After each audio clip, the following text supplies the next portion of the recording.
जो भी स्त्री ये 5 कार्य नियमित करती है, मां लक्ष्मी उसकी झोली खुशियों और धन धान्य से भर देती है।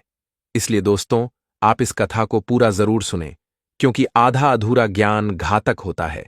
तो चलिए बिना देरी किए आपको वह प्राचीन कथा सुनाते हैं।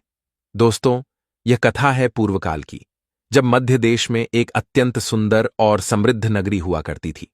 उसी नगरी में एक साधारण पर अत्यंत पुण्यवती स्त्री रहती थी, जिसका नाम था सुकन्या। वह अपने पति, सास ससुर के साथ एक छोटे से घर में निवास करती थी। सुकन्या कोई साधारण स्त्री नहीं थी, वह पतिव्रता, धर्मपरायण और सेवा में निपुण थी। उसका स्वभाव इतना सौम्य और मधुर था कि जो भी उससे मिलता वह उसका मुरीद हो जाता। वह न केवल अपने परिवार के लिए समर्पित थी, बल्कि समाज के लिए भी एक आदर्श बनी हुई थी। उसके जीवन का हर क्षण धर्म, सेवा और प्रेम से ओतप्रोत था। वह हर काम में निष्ठा और भक्ति के साथ जुटी रहती। सुकन्या अपने पति संजय को ही परमेश्वर मानती थी। संजय एक वैश्य था, जिसकी शहर में अनाज की दुकान थी। वह मेहनत से कमाता और सुकन्या श्रद्धा से उसके हर कार्य में सहयोग देती। हर दिन सुकन्या सूरज निकलने से पहले उठती। वह सबसे पहले अपने घर का आंगन बुहारती, फिर उसमें सुंदर रंगोली बनाकर शुभता का आह्वान करती। इसके बाद वह स्नान कर तुलसी को जल देती, फिर देवी देवताओं की पूजा करती। उसकी दिनचर्या में अनुशासन और श्रद्धा का सुंदर समन्वय था। सुकन्या न सिर्फ धर्म में अग्रणी थी, बल्कि करुणा की भी साक्षात मूर्ति थी। उसका हृदय इतना विशाल था कि उसके द्वार से कोई भी याचक खाली हाथ नहीं लौटता था। चाहे दिन हो या रात, जो भी भूखा उसके घर आता, वह उसे भरपेट भोजन करवाकर ही विदा करती। वह कहती, जब तक अन्न है किसी को भूखा जाने नहीं दूंगी। उसके इसी उदार हृदय के कारण सभी उसे मां अन्नपूर्णा का रूप मानते थे। उसके दान में कभी संकोच नहीं होता था। उसके द्वार पर जो भी दुखियारा आता, वह उसकी सहायता के लिए हमेशा तत्पर रहती। पड़ोस में कोई रोगी होता तो वह उसकी सेवा करती। किसी को वस्त्र चाहिए होता तो बिना विचारे दे देती। सुकन्या का घर प्रेम, सेवा और दया का मंदिर बन चुका था। सभी पड़ोसी उसकी तारीफ करते हुए कहते, यह तो साक्षात देवी है, जिसने मानव रूप में जन्म लिया है। लेकिन इस सब के बावजूद सुकन्या को कभी घमंड नहीं हुआ। लोगों की प्रशंसा सुनकर भी उसके चेहरे पर विनम्रता की ही झलक रहती। वह हर किसी से आदर से पेश आती और नम्रता से मुस्कुराकर बात करती। उसके लिए सेवा ही सच्चा धर्म था। वह हमेशा कहती, जो देने में सुख है वह लेने में कहां। उसका यह विचार ही उसे औरों से अलग बनाता था। फिर एक दिन की बात है, जब सुकन्या के घर उसकी पड़ोसन आती है। सुकन्या हमेशा की तरह मुस्कुराकर उसका स्वागत करती है और कहती है, हे बहन, हमारे घर में तुम्हारा स्वागत है। आज तुम्हारा आगमन बड़े सौभाग्य का संकेत है। बताओ, कैसे आना हुआ? क्या किसी चीज की आवश्यकता है? तुम निःसंकोच मुझसे कहो, मैं तुम्हारी मदद अवश्य करूंगी। सुकन्या की पड़ोसन बोली, हे सुकन्या बहन, आज मेरे घर बहुत से रिश्तेदार आए हैं और मैं उनके स्वागत में व्यस्त हूँ। उनके लिए भोजन तैयार कर रही हूँ, लेकिन मेरे पास रोटी बनाने का चकला, बेलन और तवा नहीं है। इसी कारण मैं तुम्हारे पास आई हूँ। अगर कुछ समय के लिए तुम मुझे अपना चकला, बेलन और तवा दे सको तो बहुत बड़ी कृपा होगी। काम पूरा होते ही मैं सब तुम्हें लौटा दूंगी। सुकन्या ने मुस्कुराकर कहा, अरे बहन, इसमें कौन सी बड़ी बात है? अभी मुझे इसकी आवश्यकता नहीं है। तुम निःसंकोच होकर ले जाओ। रुको, मैं अभी रसोई से लाकर देती हूँ। फिर सुकन्या रसोई घर में गई और वहां से चकला, बेलन और तवा निकालकर बड़े प्रेम से पड़ोसन को दे दिए। पड़ोसन प्रसन्नता से बोली, हे बहन, तुम्हारा बहुत बहुत धन्यवाद। आज तुमने मेरी बड़ी मदद कर दी। मैं अपने मेहमानों को भोजन कराकर जल्दी ही तुम्हारा सामान लौटा दूंगी। सुकन्या मुस्कुराकर बोली, चिंता मत करो बहन, जब तुम्हारा काम पूरा हो जाए तब आराम से लौटा देना। इतना सुनकर पड़ोसन धन्यवाद देती हुई वहां से चली गई। कुछ समय बाद एक अन्य स्त्री सुकन्या के घर आई। सुकन्या ने हमेशा की तरह उसे भी स्नेह और आत्मीयता से स्वागत करते हुए कहा, पधारो बहन, बताओ आज कैसे आना हुआ? संकोच मत करो, तुम मुझे जो भी बताओगी मैं पूरी कोशिश करूंगी तुम्हारी मदद करने की। वह स्त्री थोड़ी झिझकती हुई बोली, हे बहन, मेरे घर में बहुत गंदगी हो गई है और दुर्भाग्यवश मेरे पास सफाई करने के लिए कुछ भी नहीं है। इसीलिए मैं तुमसे झाड़ू मांगने आई हूं। अगर तुम्हें कोई आपत्ति ना हो तो कृपा करके मुझे अपने घर की झाड़ू दे दो। मैं घर साफ करके उसे लौटा दूंगी। सुकन्या ने तुरंत सहजता और प्रेम से कहा, अरे बस झाड़ू ही तो है, इसमें कोई समस्या नहीं। रुको, मैं अभी लाकर देती हूँ। फिर वह भीतर गई और झाड़ू लाकर उस स्त्री को दे दी। फिर कुछ समय पश्चात एक और स्त्री सुकन्या के घर आई। सुकन्या ने मुस्कुराकर उसका भी आत्मीय स्वागत किया और कहा, आओ बहन, बताओ आज किस कारण से पधारी हो। निसंकोच होकर बोलो, तुम्हें क्या चाहिए। यदि मेरे वश में होगा तो मैं अवश्य तुम्हारी सहायता करूंगी। तब वह स्त्री नम्र स्वर में कहती है, हे सुकन्या बहन, तुम सच में बहुत दयालु हो। तुम्हारे बारे में मैंने हमेशा यही सुना है कि तुम हर किसी की मदद करने में आगे रहती हो। इसी विश्वास के साथ मैं भी तुम्हारे पास एक छोटी सी सहायता मांगने आई हूं। सुकन्या मुस्कुराकर कहती है, अरे बहन, तुम इतना संकोच क्यों कर रही हो। जो भी तुम्हें चाहिए बेहिचक मुझसे कहो। यदि वो चीज मेरे वश में होगी तो मैं कभी मना नहीं करूंगी। तुम्हारी सहायता करना मेरा सौभाग्य होगा। फिर वह स्त्री भावुक होकर कहती है, हे सुकन्या बहन, आज मेरी बेटी को देखने लड़के वाले आ रहे हैं।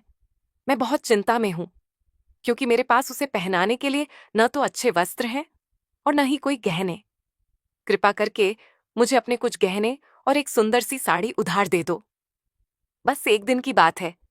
जैसे ही लड़के वाले चले जाएंगे मैं सब कुछ तुम्हें लौटा दूंगी। उस स्त्री की बात सुनकर सुकन्या का हृदय करुणा से भर उठा। वह स्नेह भरे स्वर में कहती है, बस इतनी सी बात। हे बहन, तुम बिल्कुल चिंता मत करो। तुम्हारी बेटी तो मेरी भी छोटी बहन के समान है। उसकी मदद करना मेरा फर्ज है। मैं अभी अपनी सबसे सुंदर साड़ी और कुछ चुने हुए गहने लाकर देती हूँ, जिन्हें पहनकर तुम्हारी बेटी किसी राजकुमारी से कम नहीं लगेगी। इतना कहकर सुकन्या तुरंत घर के अंदर जाती है, अपनी अलमारी खोलती है और बड़े प्रेम से अपनी सबसे सुंदर साड़ी और गहनों का एक सेट निकाल कर लाती है। फिर वह उन्हें उस पड़ोसन को सौंपते हुए मुस्कुराकर कहती है, ये लो बहन, आज तुम्हारी बेटी सबसे सुंदर दिखेगी। पड़ोसन की आंखों में कृतज्ञता के आंसू आ जाते हैं और वह हर्षित मन से सुकन्या का धन्यवाद करती हुई गहने और साड़ी लेकर चली जाती है। फिर धीरे धीरे शाम होने लगती है। सूरज की किरणें ढलने लगती हैं और उसी समय एक अन्य पड़ोसन सुकन्या के घर पर आती है। सुकन्या हमेशा की तरह उसे भी बड़े प्रेम और आत्मीयता से स्वागत करती है और मुस्कुराकर कहती है, पधारो बहन, बताओ आज किस कारण से मेरे घर आने का सौभाग्य मिला। निसंकोच होकर बोलो, तुम्हें किस चीज की आवश्यकता है। मैं पूरी कोशिश करूंगी तुम्हारी सहायता करने की। तब वह पड़ोसन नम्र स्वर में कहती है, हे सुकन्या बहन, तुम सच में बहुत दयालु हो। तुम्हारा मन बहुत उदार है और तुम हमेशा सबकी मदद करती हो। इसी कारण मैं भी तुम्हारे पास एक जरूरी मदद के लिए आई हूं। उसकी आंखों में चिंता झलक रही थी। वह धीमे स्वर में कहती है, मेरा बच्चा बहुत भूखा है बहन, और मेरे पास उसे पिलाने के लिए दूध तक नहीं है। अगर तुम थोड़े से दूध की मदद कर सको तो मुझ पर बहुत बड़ा उपकार होगा। ये सुनकर सुकन्या का कोमल हृदय द्रवित हो उठता है। वह स्नेह भरे स्वर में तुरंत कहती है, अरे बहन, इसमें कौन सी बड़ी बात है। बच्चे को भूखा रखना सबसे बड़ा दुख होता है। रुको, मैं अभी तुम्हें दूध लाकर देती हूँ। फिर सुकन्या तुरंत रसोई घर की ओर जाती है और अपने बर्तनों में से थोड़ा सा दूध निकाल कर लाती है। बड़े स्नेह से वह दूध उस स्त्री को देती है। वह पड़ोसन सुकन्या की आंखों में आभार लिए मुस्कुराती है और प्रसन्न मन से दूध लेकर वहां से चली जाती है। इस प्रकार सुकन्या दिन भर अपने पड़ोसियों की सच्चे मन से मदद करती है और फिर मुस्कुराते हुए अपने घर के कामों में लग जाती है, जैसे उसका हृदय दूसरों की सेवा करके ही सच्ची संतुष्टि पाता है। फिर जैसे ही रात का सन्नाटा गहराता है, सुकन्या का पति थका मांदा घर लौट आता है। सुकन्या श्रद्धा और प्रेम से उसे प्रणाम करती है और पूरे मन से उसकी सेवा करती है, पानी लाकर देती है, भोजन परोसती है और स्नेह भरे शब्दों से उसका मन हल्का करती है। रात को दोनों पति पत्नी सुकून और आनंद के साथ सो जाते हैं, यह सोचते हुए कि सब कुछ ठीक है। लेकिन अगली सुबह जब वे नींद से जागते हैं, एक आदमी हांफता हुआ दौड़ता हुआ सुकन्या के घर आता है और चिंतित स्वर में सुकन्या के पति से कहता है, हे भाई, बहुत बुरी खबर है। कल रात आपकी दुकान को किसी ने लूट लिया है।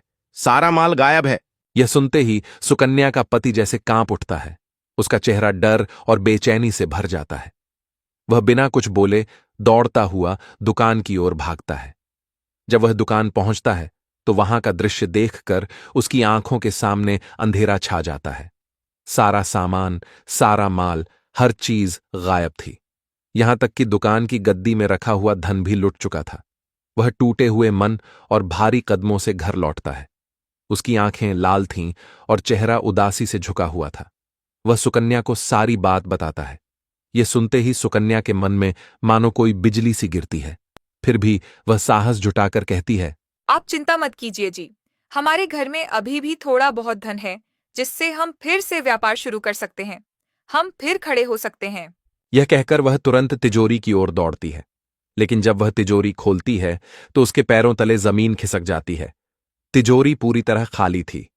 उसमें रखा हुआ एक एक रुपया, एक एक सामान सब गायब था। सुकन्या का चेहरा पीला पड़ जाता है। उसका मन भारी हो जाता है। उसे कुछ भी समझ नहीं आता कि यह कैसे हुआ। तभी उसका पति क्रोध से भरकर चीख पड़ता है, सुकन्या, सच सच बताओ, घर में रखा हुआ सारा पैसा कहाँ गया? क्या तुमने किसी को दिया? सुकन्या की आंखों में आंसू आ जाते हैं। वह कंपाते स्वर में कहती है, मैं घर पर ही थी। सारा धन तिजोरी में ही रखा था। मुझे नहीं पता ये कब और कैसे चोरी हो गया। कृपया आप शांत हो जाइए। हम मिलकर कोई न कोई उपाय जरूर ढूंढ लेंगे। सुकन्या का पति गुस्से से कांपता हुआ कहता है, ये जो तुम हर किसी को घर बुलाकर खाना खिलाती हो, अनजान और गरीबों को बिना सोच विचार घर में आने देती हो, यही सब आज हमारे लिए अभिशाप बन गया है। उन्हीं में से किसी ने हमारे घर का सारा धन चुरा लिया है। क्रोध में अंधे होकर वह सुकन्या को अपशब्द कहने लगता है। उसकी बातों में अब प्रेम नहीं, बस ताने और गुस्सा था। तभी सास भी अपनी पीड़ा के साथ चिल्लाती है, तू ही तो है जो घर की चीजें बांटती रहती है, बिना देखे सोचे किसी की भी मदद करती है। अब देख, उन्हीं में से किसी ने सारा घर लूट लिया। घर के हर सदस्य की आंखें सुकन्या पर टिकी थीं, लेकिन वे दया नहीं कर रहे थे। वे उसे दोषी मान रहे थे। सभी उसे भला बुरा कहने लगे। अपमान से भरी आंखों में आंसू लिए सुकन्या धीमे स्वर में अपने पति से कहती है, हे नाथ, मैंने कुछ गहने अपनी पड़ोसन को उधार दिए थे। मैं अभी जाकर उनसे वापस ले आती हूँ। फिर वह उस गरीब पड़ोसन के घर पर दौड़ी दौड़ी जाती है, लेकिन वहां जाकर देखती है कि दरवाजा बंद है, घर सूना पड़ा है। वह स्त्री गहनों समेत घर छोड़कर भाग चुकी थी। सुकन्या के पैरों से जैसे जमीन खिसक जाती है। उसका चेहरा पीला पड़ जाता है और वह निराश होकर घर लौट आती है। घर पहुंचकर वह धीरे से सारी बात अपने पति को बता देती है। लेकिन जैसे ही पति यह सुनता है, उसका क्रोध 7वें आसमान पर पहुंच जाता है। वह आग बबूला होकर चिल्लाता है, हे सुकन्या, तू कितनी मूर्ख है। तेरी दान दया की आदत ने हमारा सब कुछ लूटवा दिया। तेरे कारण हमारा सारा वैभव, सारी कमाई मिट्टी में मिल गई। अब तू इस घर में नहीं रह सकती। अभी इसी वक्त यह घर छोड़ दे। सुकन्या की आंखों से आंसू बहने लगते हैं। वह हाथ जोड़कर गिड़गिड़ाते हुए कहती है, हे स्वामी, मेरे लिए इस दुनिया में आप ही सब कुछ है। मैं कहाँ जाऊंगी? मुंह दासी को मत निकालिए। लेकिन उसका पति अब एक भी बात सुनने को तैयार नहीं होता। वह चीखते हुए कहता है, कहीं भी चली जा, लेकिन अब इस घर में तेरी कोई जगह नहीं है। तेरे कारण ही मेरा जीवन बर्बाद हो गया है। तू यहीं रही तो जो थोड़ी बहुत आशा बची है वो भी नष्ट हो जाएगी। सुकन्या रोती हुई जमीन पर गिर जाती है, लेकिन पति उसे धक्के मारकर बाहर निकाल देता है। दरवाजा बंद करते हुए वह कहता है, अब कभी लौट कर मत आना। चाहे तो नदी में कूदकर जान दे दे, लेकिन अब तू मेरे साथ इस घर में नहीं रह सकती। फिर सुकन्या अश्रुपूरित नेत्रों से अपने जीवन का सबसे बड़ा दुख सहती हुई चुपचाप अपने पति का घर छोड़ देती है। अकेली, टूटी हुई और हताश सुकन्या चलते चलते मां लक्ष्मी के मंदिर पहुंचती है। वहां पहुंचकर वह फूट फूट कर रोते हुए मां लक्ष्मी के चरणों में गिर जाती है और करुण स्वर में प्रार्थना करती है, हे माँ लक्ष्मी, मैंने ऐसा कौन सा पाप किया है कि मेरी यह दुर्दशा हो गई? मैं तो नित्य भाव से तुम्हारी पूजा करती थी, फिर आपने मेरा घर क्यों छोड़ दिया? यह कहते कहते सुकन्या का हृदय पीड़ा से भर उठता है वह मंदिर के कोने में बैठकर सोचने लगती है। यदि मेरे पति मुझे स्वीकार नहीं करेंगे तो मैं इस जीवन का क्या करूंगी। वो कहती है, अगर मेरी ही वजह से मेरे पति की यह दशा हुई है तो मुझे जीवित रहने का कोई अधिकार नहीं। यह सोचकर वह मृत्यु का मार्ग चुन लेती है और कांपते कदमों से नदी की ओर बढ़ जाती है। नदी किनारे पहुंचकर वह फिर से करुण स्वर में माता लक्ष्मी से अंतिम प्रार्थना करती है। हे माँ, यदि मेरी पूजा में कोई त्रुटि रह गई हो तो मुझे क्षमा करना। अब मैं अपने प्राण त्याग रही हूँ क्योंकि मैं अपने पति के बिना नहीं जी सकती। जैसे ही सुकन्या नदी में कूदने को होती है, उसी क्षण साक्षात मां लक्ष्मी प्रकट हो जाती हैं। स्वर्ण आभा से चमकती देवी सुकन्या को रोकते हुए कहती हैं। रुक जा पुत्री, रुक जा। तू यह क्या कर रही है? सुकन्या आंखें उठाकर देखती है तो आश्चर्य से उसके आंसू थम जाते हैं। माँ लक्ष्मी को साक्षात अपने सम्मुख खड़े देख वह भाव विभोर हो जाती है और बारंबार चरणों में प्रणाम करते हुए कहती है, हे माँ, मुझे क्षमा करो। मैं एक बहुत बड़ा पाप करने जा रही थी। तब देवी लक्ष्मी वात्सल्य भरे स्वर में कहती हैं। हे सुकन्या, मनुष्य को कभी भी अपने प्राण स्वयं नहीं लेने चाहिए। यह शरीर ईश्वर का वरदान है। इसका त्याग करना महापाप होता है। सुकन्या कांपते स्वर में कहती है। हे माँ, मैं विवश हूँ। मेरे पति ने मेरा त्याग कर दिया है और एक पत्नी पति के बिना कैसे जीवित रह सकती है। तब मां लक्ष्मी गंभीर स्वर में कहती हैं, हे सुकन्या, मैं सब जानती हूं। तुम्हारे पति ने तुम्हारा त्याग क्यों किया, यह भी जानती हूं। यह सब तुम्हारी ही एक भूल का परिणाम है। देवी आगे कहती हैं, जब कोई स्त्री अपने घर की कुछ विशेष वस्तुएं बिना विचार किए दूसरों को दे देती है तो मैं उन वस्तुओं के साथ ही उस घर को छोड़ देती हूं। और तुम्हारे साथ भी यही हुआ है। यह सुनकर सुकन्या विस्मित हो जाती है और कांपते स्वर में पूछती है, हे माँ, कृपा करके मुझे बताइए, ऐसी कौन सी वस्तुएं थीं जिनका मैंने दान किया और जिनके कारण आपने मेरे घर का त्याग कर दिया। देवी लक्ष्मी सौम्य किंतु गंभीर स्वर में कहती हैं, हे पुत्री सुकन्या, अब ध्यानपूर्वक सुनो। मैं तुम्हें उन पवित्र वस्तुओं के बारे में बताने जा रही हूं जिन्हें किसी भी स्त्री को अपने घर से बाहर नहीं देना चाहिए। इन्हीं कारणों से मैं तुम्हारा घर छोड़कर चली गई थी। मां कहती हैं, सबसे पहली वस्तु है चकला बेलन और तवा। इनका रसोई में अत्यंत पवित्र स्थान होता है। इन्हीं से भगवान को प्रसाद बनता है और तवे पर बनी पहली रोटी गाय को समर्पित की जाती है। इन्हें किसी को भी देना अशुभ होता है क्योंकि ये पवित्रता की प्रतीक होती है। तुमने इन्हें देकर पहली बड़ी भूल की है। फिर मां लक्ष्मी गंभीर स्वर में कहती हैं, अब सुनो दूसरी वस्तु के बारे में। झाड़ू। ये वस्तु मेरे वास का प्रमुख स्थान है। जिस घर में झाड़ू का आदर नहीं होता या उसे दूसरों को दे दिया जाता है, वहां मैं स्वयं नहीं ठहरती। झाड़ू से घर की स्वच्छता होती है और जहां स्वच्छता होती है वहीं लक्ष्मी टिकती है। पर तुमने अपनी पड़ोसन को झाड़ू दे दी, यह दूसरी बड़ी भूल थी। देवी आगे कहती हैं, झाड़ू को हमेशा छुपाकर रखना चाहिए। उस पर किसी बाहरी की दृष्टि नहीं पड़नी चाहिए। इसे पैर से छूना भी पाप तुल्य है। इसके बाद मां लक्ष्मी सुकन्या की आंखों में झांकते हुए कहती हैं, अब सुनो तीसरी और सबसे महत्वपूर्ण वस्तु, आभूषण। एक विवाहित स्त्री के 16 श्रृंगार में गहनों का स्थान सर्वोपरि है। मैं स्वयं गहनों में वास करती हूं। जो स्त्री अपने आभूषण किसी दूसरी स्त्री को देती है, उसका सौभाग्य धीरे धीरे क्षीण होने लगता है। यही तीसरी भूल तुमने की है जब तुमने अपने कीमती गहने अपनी पड़ोसन को केवल एक दिन के लिए दे दिए। मां लक्ष्मी का स्वर अब और भी गंभीर हो गया। वे कहती हैं, हे सुकन्या, अब सुनो चौथी और अंतिम बात। शाम के समय कभी भी सफेद वस्तुओं का दान नहीं करना चाहिए, विशेषकर दूध का। पर तुमने अज्ञानवश शाम के समय दूध का दान किया, जिससे तुम्हारे जीवन में दुर्भाग्य और दरिद्रता ने प्रवेश किया। सफेद वस्तुएं चंद्र तत्व से जुड़ी होती हैं और शाम के समय इनका दान अपशकुन माना जाता है। मां लक्ष्मी आगे कहती हैं, हे सुकन्या, अब मैंने तुम्हें वे 4 पवित्र वस्तुएं बता दी हैं, चकला बेलन तवा, झाड़ू, आभूषण और दूध, जिन्हें कभी उधार या दान नहीं देना चाहिए। यह सुनकर सुकन्या फूट फूट कर रो पड़ती है और हाथ जोड़कर कहती है, हे माँ, मुझसे भारी भूल हो गई, कृपया मुझे क्षमा करें, मैं तो इन नियमों से अनजान थी। माँ लक्ष्मी स्नेह से मुस्कुराती हैं और कहती हैं, पुत्री, तुम्हारा पश्चाताप ही तुम्हारा प्रायश्चित है। अब तुम घर लौट जाओ, मैं तुम्हारा समस्त वैभव और धन संपत्ति पुनः लौटा रही हूं। इतना कहकर देवी लक्ष्मी अंतर्ध्यान हो जाती हैं। सुकन्या भाव विभोर होकर मां को बारंबार प्रणाम करती है और मन में गहरा संतोष और विश्वास लेकर घर की ओर चल पड़ती है। रास्ते में उसे उसका पति आता हुआ दिखता है, जो आंखों में आंसू ले कहता है, हे सुकन्या, मुझे क्षमा कर दो, मैंने तुम्हारे साथ बहुत अन्याय किया। मां लक्ष्मी की कृपा से हमारा सारा धन लौट आया है और जिन लोगों ने हमें ठगा था उन्होंने तुम्हारा नाम लेकर क्षमा मांगी है। यह सुनकर सुकन्या की आंखें खुशी से चमक उठती हैं और वह अपने पति के साथ भावनाओं से भरे आलिंगन में बंध जाती है।